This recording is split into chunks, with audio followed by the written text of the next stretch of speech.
En 2001 sort le premier tome d'un film tiré d'un univers fantastique qui aura changé la vie d'une grande partie des enfants de cette génération. Ce film servira de tremplin pour cet univers qui générera plus d'1 milliard de recettes. Il fera de ses acteurs des idoles. Il contribuera à amener sa créatrice, anciennement dans la misère, dans la liste des plus grosses fortunes du Royaume-Uni. Elle sera même plus riche que la reine. Et surtout, ce film mettra en image ce que des millions de lecteurs avaient déjà imaginé et rêvaient pour la plupart de voir à l'écran.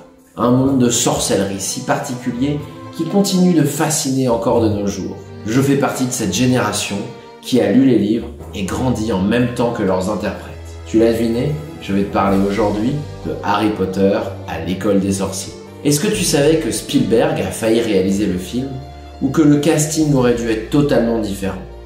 Et même que le film qu'on connaît aujourd'hui n'aurait pu en fait ne jamais voir le jour? Installe-toi, je vais te livrer tous les secrets du film et t'expliquer pourquoi c'est une merveille de cinéma et une super adaptation de roman. Pour commencer, comment est-ce que Harry Potter en est venu à exister? Je peux pas démarrer cette vidéo sans te parler de J.K. Rowling, créatrice d'Harry Potter. Sa vie a été jonchée de drames, et même, une fois écrit, Harry Potter aurait pu ne jamais être publié. Et aussi, parce qu'elle s'est inspirée de sa propre vie à de nombreuses reprises en écrivant le livre. Alors, je préfère te dire tout de suite, elle a jamais combattu un troll en lui enfonçant une baguette dans le nez, ou alors survolé Londres dans une voiture ensorcelée. Mais c'est très intéressant de voir comment elle s'est inspirée de sa propre vie pour construire l'univers très riche d'Harry Potter. Alors, accroche-toi à ton chapeau magique parce que j'ai mené l'enquête pour toi. Déjà, elle a grandi dans un faubourg de Bristol, un petit pavillon anglais de classe moyenne. C'est l'univers qui a inspiré ta famille moldue bref du livre, les Dursley. Et toi, t'aurais pas aimé que ton oncle et ta tante t'enferment dans un placard à balai pendant que ton cousin compte ses cadeaux d'anniversaire? C'est donc pendant son enfance qu'elle fait la rencontre d'un frère et d'une sœur de son quartier, dont le nom de famille est Potter. Ce qui est fou, c'est que les trois gamins s'amusaient souvent à jouer aux sorciers ensemble et à préparer des potions. Elle ne s'est pas changée en chat comme Hermione avec le polynectar, mais on tient déjà une belle source d'inspiration. À ce moment-là, son directeur d'école primaire s'appelait Alfred Dunn et lui inspira le personnage d'Albus Dumbledore. Je ne sais pas s'il avait aussi des lunettes en demi-lune, mais les deux hommes partagent déjà les mêmes initiales. Enfant, ses parents déménagent à la campagne et elle est placée dans une école primaire qu'elle trouve sombre. Elle évoque une ambiance digne des romans de Charles Dickens, une atmosphère vieillotte, des professeurs stricts qui classaient les élèves en catégories dans la classe. Les bons d'un côté, les mauvais de l'autre. Une méthode hyper abaissante et dure pour les élèves. Moi, personnellement, ça m'évoque le passage du chapeau magique, qui classe les élèves de Poudlard dans les 4 maisons à leur arrivée. Tu sais, Gryffondor, Serpentard, Serdaigle et Poufsouffle. Et d'ailleurs, J.K. Rowling aurait été envoyée au fond de la classe, avec les cancres. Donc en gros, si un jour vous avez été envoyé au fin fond de la classe, dites-vous que vous avez peut-être une chance de devenir aussi riche que la reine d'Angleterre.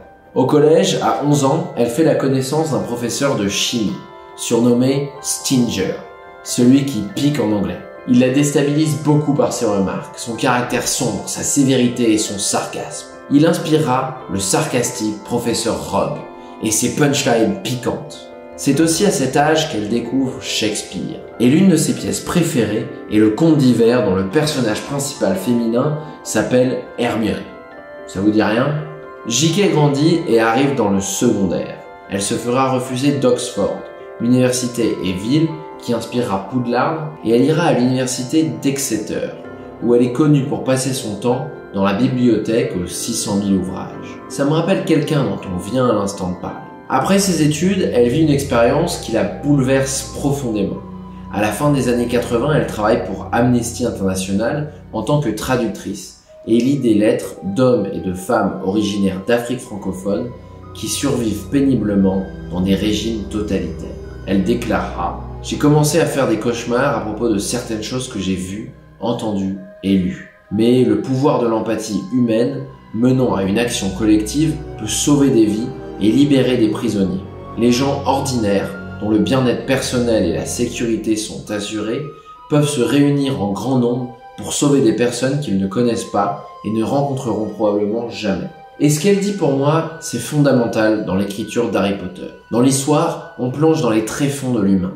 On évoque la peur, la souffrance, le racisme, la violence, le pouvoir, la politique. mais surtout l'amitié, à travers ce magnifique trio Ron, Harry, Hermione. Et donc à cette période, un voyage en train pour J.K. Rowling va changer sa vie.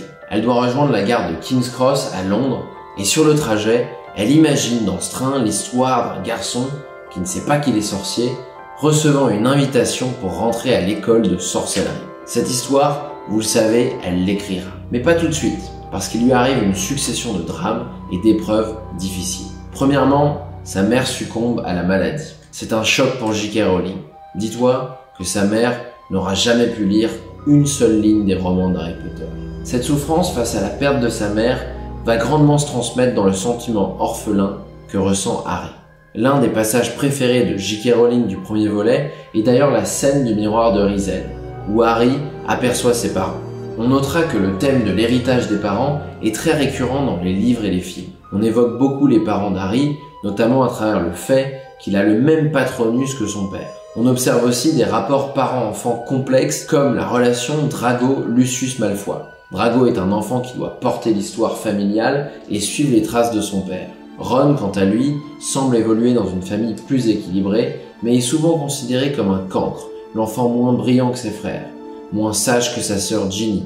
Et enfin, on a Hermione, sorcière aux parents moldus, qui doit les protéger de l'univers sorcier. Pour se remettre de ce drame, J.K. part pour le Portugal, où elle rencontre un homme, un journaliste qu'elle épouse. D'ailleurs, fait intéressant, au XXe siècle, un dictateur a fait trembler le Portugal pendant plus de 30 ans. Il s'appelle Antonio de Oliveira Salazar. Et tu te rappelles sûrement que le créateur de la maison Serpentard, à Poudlard, s'appelait Salazar Serpentard. Petit rappel, il savait parler aux serpents et a eu comme descendant Voldemort. C'est dire si J.K. Rowling portait haut dans son estime l'homme politique portugais en s'inspirant de lui pour nommer un des 4 fondateurs de la plus célèbre école de sorciers. Mais il y a aussi des lieux magnifiques à Porto qui ont grandement inspiré l'autrice, comme la célèbre librairie Lielo et Irmão, une des plus belles du monde, ou même l'iconique boutique de balais artisanaux Escovaria de Belomont, qui aurait pu l'influencer à donner de l'importance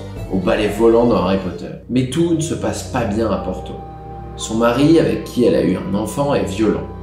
Alors, elle décide de fuir avec sa fille et de retourner en Angleterre.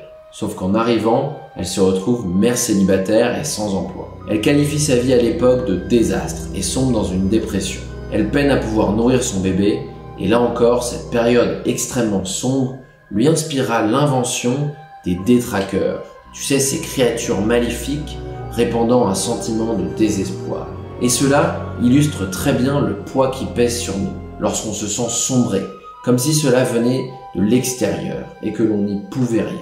Malgré sa dépression, elle achève l'écriture du premier livre en 1995 et arrive donc à un moment fatidique, trouver une maison d'édition. Figurez-vous que 12 maisons refusent à l'éditer. 12 qui doivent s'en mordre les doigts. Et 12 maisons d'édition, ça fait beaucoup de doigts.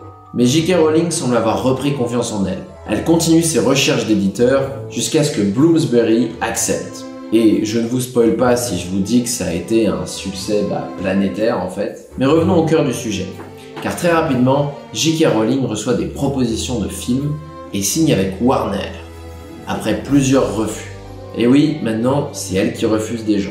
Et autant vous dire que Warner et J.K. Rowling sont pas là pour faire les choses à moitié. À l'origine, comme dit au début de vidéo, Steven Spielberg avait été évoqué pour réaliser le film. Mais il va se friter avec J.K. Rowling. Pourquoi ?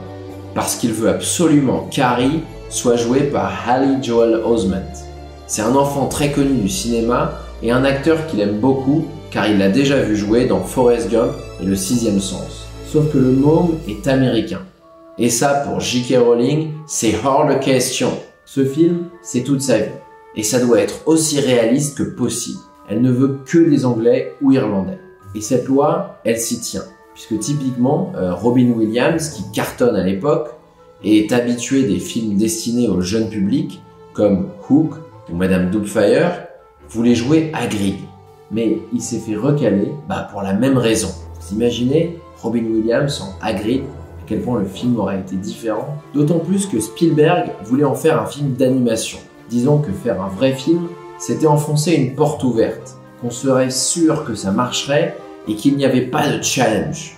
Et ouais, il aimait le challenge, le Steven. Devant le nom de J.K. à ses propositions, il décide de ne pas faire le film. C'est dingue quand même.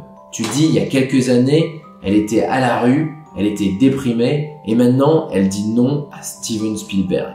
Ils seront 25 candidats à vouloir la place de réal. Et c'est Christopher Columbus qui sera finalement choisi. Réaliste, scénariste, sur Gremlins, Madame Doubtfire aussi, Maman j'ai raté l'avion, que des succès. Il avait écrit avant son rendez-vous avec Warner 130 pages de script, car il était fan des romans et voulait être sûr d'être pris. Le mec est un immense réalisateur à l'époque, mais il a la même pression que moi le jour du bac. C'est vous dire si ça devait être important pour lui et si bon nombre de réalisateurs voulaient le faire. Le casting, c'est aussi un paquet d'anecdotes de dingue. Le film aurait pu être totalement différent. Je vous ai dit qu'Haley Joel Osment avait été refusé. Et c'est pas le seul.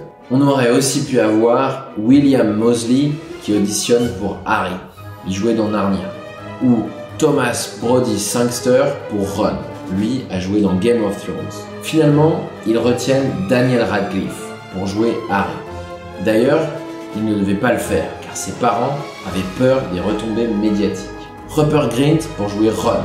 Lui, c'était un immense fan des romans et il a envoyé une vidéo de lui qui rappait pour expliquer pourquoi il serait un super Ron Weasley. Et puis Emma Watson pour jouer Hermione. Elle, ça a été une évidence. Elle était, selon l'équipe du cast, bien au-dessus des milliers d'autres petites filles qui avaient postulé. Une vraie Hermione, quoi. Et puis Richard Harris pour jouer Dumbledore. Lui avait dit non, et sa petite fille, fan de Harry Potter, lui a dit qu'elle arrêterait de lui parler s'il ne prenait pas le rôle. Sean Connery, à la base, avait aussi été sélectionné par l'équipe, mais lui, le projet ne l'intéressait pas. Il devait sans doute préférer les vodka martini à la bière au beurre. Et enfin, Tom Felton pour Drago Malfoy. Lui avait aussi passé le casting pour Harry et Ron, mais je pense qu'ils ont bien fait le taf. Le rôle de Malfoy lui va à ravir. Je suis assez convaincu qu'un film, ça tient parfois à un film. Et là, toutes les planètes se sont alignées. Grâce à une personne, J.K. Rowling et son exigence. Comme on l'a dit tout à l'heure, on a un super cast. Chaque personnage est joué par un acteur qui lui ressemble. Emma Watson, par exemple, c'était une vraie Hermione. Elle se faisait parfois gronder parce que sur certaines scènes, elle apprenait les répliques des autres et elle les prononçait, donc on voyait ses lèvres bouger à la caméra. Harry et Daniel se ressemblaient aussi beaucoup. Brun, pâle, chétif, petit, à la différence près que Daniel a les yeux bleus et Harry les yeux verts. Moi perso, je me souviens très bien, à 10 ans, être choqué dans la salle de cinéma que l'acteur n'ait pas les yeux verts. C'était un détail si important dans le livre, car tout le monde répétait à Harry qu'il avait les yeux de sa mère. C'est fou, mais j'avais jamais ressenti ça pour un autre film, et ça m'est jamais arrivé après. C'est dire à quel point Harry Potter, ça marque des générations. Mais pour en revenir au trio, ils étaient vraiment faits pour ça. Un jour, un réalisateur leur a demandé s'ils pouvaient écrire une dissertation chacun sur leur personnage. Daniel Radcliffe a fait 1 page, Emma Watson 15 et Rupert Grint a rien rendu. C'est à peu près exactement ce qu'auraient fait Harry, Hermione et Ron. Deuxièmement, sur le tournage, J.K. Rowling a eu une grande liberté artistique et un contrôle sur tout ce qui se passait. Et elle a voulu veiller aux moindres détails pour rester fidèle au livre. Troisièmement, le tournage d'Harry Potter 1 comportait un défi de taille. Tourné avec des enfants de 10 à 13 ans. Ils ont tout fait pour le confort des enfants. Et c'était une vraie école sur place. Ils jouaient leur rôle 4 heures par jour et avaient derrière 3 heures de cours particuliers. Une vraie colonie de vacances. Imaginez tous les enfants et l'ambiance de fou sur le tournage. Beaucoup en ont gardé un super souvenir. Ensuite, comment parler de Harry Potter sans parler de John Williams?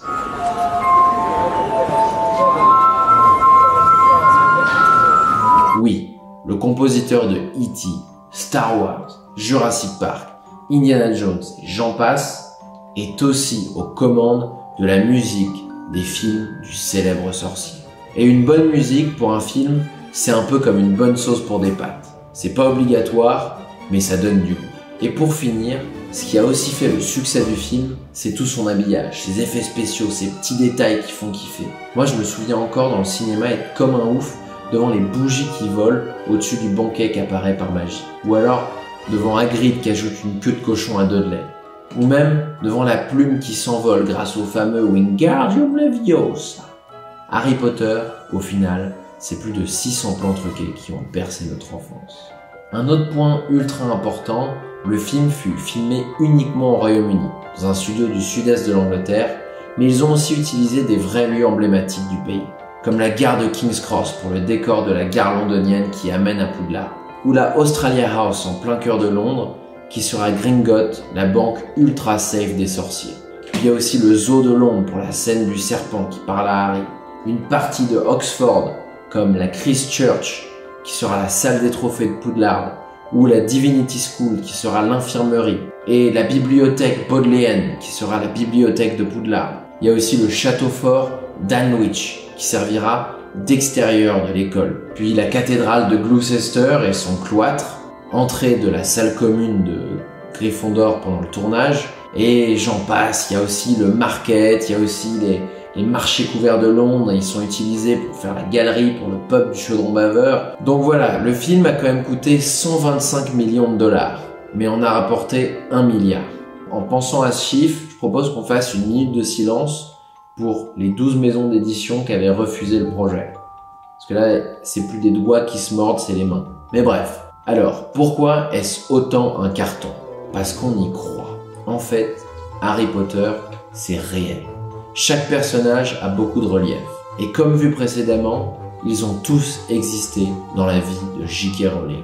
Harry, c'est pas dans un univers parallèle, mais dans notre monde à nous. C'est ça, la vraie magie. Et la profondeur des personnages et des lieux transpire à l'écran. Et ce, grâce à J.K. Rowling et son exigence sur le tournage. On y croit, car l'écriture d'Harry n'est pas qu'une invention. C'est sa vie, toute sa vie. Elle s'est imprégnée de personnages, de personnes, d'éléments, de vécus, de sensations, de lieux, de sentiments. C'est ce qu'elle nous transmet à l'écran avec la vision de Columbus et ce cast exceptionnel. Et oui, Harry Potter existe, les amis. Et son phénix, c'est J.K. Rowling. L'impact de ce premier film Harry Potter sera massif. On l'aime parce qu'il nous fait passer par toutes les émotions. Parce qu'il est souvent encore plus savoureux que notre imagination quand on lisait le livre. Ce qui est rare. J.K. Rowling aura donc réussi à nous faire rêver sur les deux formats. On sort totalement du cadre du simple film pour enfants. Ce film a permis à l'univers Harry Potter de dépasser toutes les frontières, toutes les générations et d'aller toucher un maximum de personnes. De nos jours, beaucoup de fans le sont en grande partie grâce aux films, qui ont permis de mettre des visages, des couleurs et des visuels sur ce monde très riche. Les acteurs de la saga sont devenus des stars presque indissociables de leurs personnages. Ils ont d'ailleurs, pour certains, éprouvé des difficultés à sortir de leur rôle. Et on n'a qu'à regarder ce qui se passe quand on annonce un remake. La série, annoncée par HBO récemment, a fait polémique.